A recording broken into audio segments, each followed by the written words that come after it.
Basically, I mean, I've always heard about people who are homeless, and we all sort of think that a homeless person is a druggie, someone who's drunk, can't be bothered to get a job, anything like that. And that was kind of what my opinion always used to be.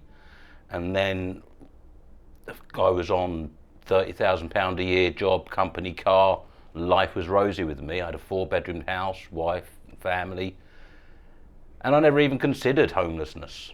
Never entered my head. Unfortunately, as things change in life, got made redundant through issues at home, divorced, moved out the house with nowhere to go. And I don't know how, but within a 6-month period of living my life as a £30,000 executive, I ended up, within a 6-month period, living in a skip. I had been wandering the streets. I had one bag with me. And in January 2014, my home was a skip round the back of the shops. Life had got really, really bad for me. I would go down to the council to try and get homed, but the council would turn round to me and say, "You've got a home, you've got equity in a house." Unfortunately, I couldn't live in that house, and the council turned round to me and said, "The only way that you can get homed is to release the equity." But to release the equity, I said I'd have to make my wife and daughter homeless, and they said, "Well, that's the way you've got to go then." And I wouldn't do that. There's no way I would turf my wife out on the street. I wouldn't turf my daughter out on the street. So I ended up being the one wandering the streets. A guy who was also waiting to be seen by somebody turned round to me and passed me a card, and it was a Dens card. And I didn't really think anything of it. I just put it in my back pocket. I used to wander around. Nobody would even think that I was homeless. I still had my smart clothes. I used to go and have a wash and a shave in Sainsbury's every morning, and I sort of tidied myself up. But things were getting worse for me. I was going in further and further into depression. And one day I returned to the little skip that I had, and I'd sort of tied it up with bits of polystyrene to insulate it, bit of cardboard at the bottom, and a nice bit of carpet that I used as a duvet. But I went back one day and I just got further and further down to a kind of a point of despair. And I thought, well, what's the point of all this? Who am I helping? Who am I doing anything for? Nobody wants me in their lives anymore, and I'm just worthless. So I took all the stuff out of the skip, didn't bother putting on my cold weather gear, and I just planned to get into the skip and hopefully not wake up again the following morning. And as I was starting to run through things through my head about life without me and if anyone was going to miss me at all, I remembered that I still had this card in my back pocket. And I took this card out, just can't even think why, but I took this card out and I made a phone call to Dens. And I spoke to a guy on the end of it. He was the manager of the former Dens place over in Apsley. And he told me to get myself down there now. He said, it was about midnight, I think this was, and he told me to get down there now. And I went down there and I rang the bell, and a young lady answered the door and she said, "Right, I've been expecting you, come in." And I sat down, started talking to her, and basically I burst into tears.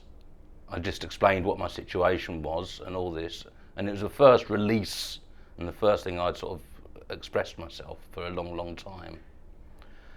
And I was talking to her, and all this stuff came out, and she turned around and said, "Right, well, come on, let's go and have a cup of tea." So I went and had a cup of tea, and I'm sat in this room, and I had a great big L-shaped sofa in it. There was a guy stood behind the counter serving tea and coffee. But on this sofa there was a couple of other sort of 40-year-old blokes, same as myself. And I started talking to them, and there was a very familiar thread came out. They was all 40-year-old blokes, a lot of them had lost jobs, a lot of them had lost relationships and homes. There was one guy who was a builder, had his own building business, and used to live in Liverpool, family breakdown, he'd lost everything. And it was one of the most incredible feelings to find out, do you know what, I'm not on my own here, it's not just me, and there was many other people in the same situation. It wasn't something that I had done, it wasn't anything that I'd gone wrong with. And I found that a very, very comforting thing. I was staying at Dens for a couple of days, and I went in and saw one of the caseworkers, and they went through my story and sort of tried to help me.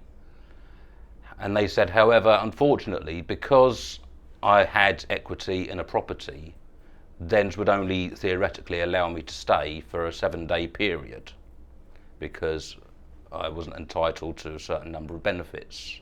So although they couldn't help me with rent aid, what Dens did was they turned around and said, we will let you stay here when there's a bed available. And they always tried to make sure that a bed was available for me. Even when they were full, sometimes they would drag out the spare mattress and I would sleep on that on the floor. So I always had somewhere dry to stay, somewhere warm to stay. In the mornings there was a nice breakfast, something to eat in the evenings. There was washing facilities, somewhere to shower, and I was starting to get back to feeling human again. During the daytimes I'd go down to the day centre, and in the day centre I had access to the computers, and from that I found that I was able to put down applications for jobs. On occasions when I couldn't stay at Dens, when they was full, I had a little 2-man tent that I used to use, and I'd go and have to sleep by the side of the canal. But rather than, when I'm applying for jobs, rather than putting down number 1 by the side of the canal, I was able to use Dens as my home address. So I used to apply for jobs, and I got a job within a couple of weeks. I started going from Dens in the morning, going off to work with a packed lunch that the guy behind the counter made up for me. And I would go to work, come back, and then I would be saving up with Dens' help. And I'd save my money, and I had enough to afford a deposit for a 1-bedroom room. From that, I had my deposit, my first month's rent, and I finally moved into a place of my own. And I was starting to feel human again.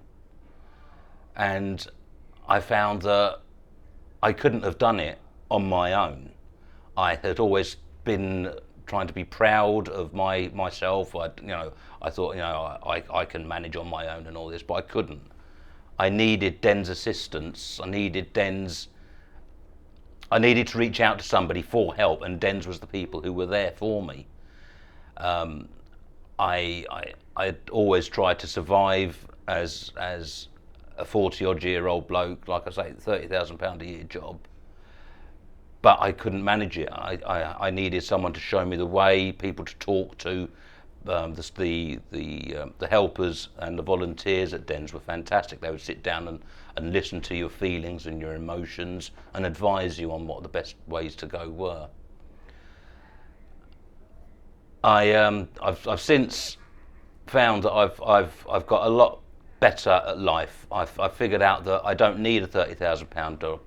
I'm on a minimum wage job now, and I'm feeling happier than I ever have been. But without the assistance that I had during those 2 or 3 months, I don't know whether or not I'd be here now. And that was all basically down to the help that I received from Dens.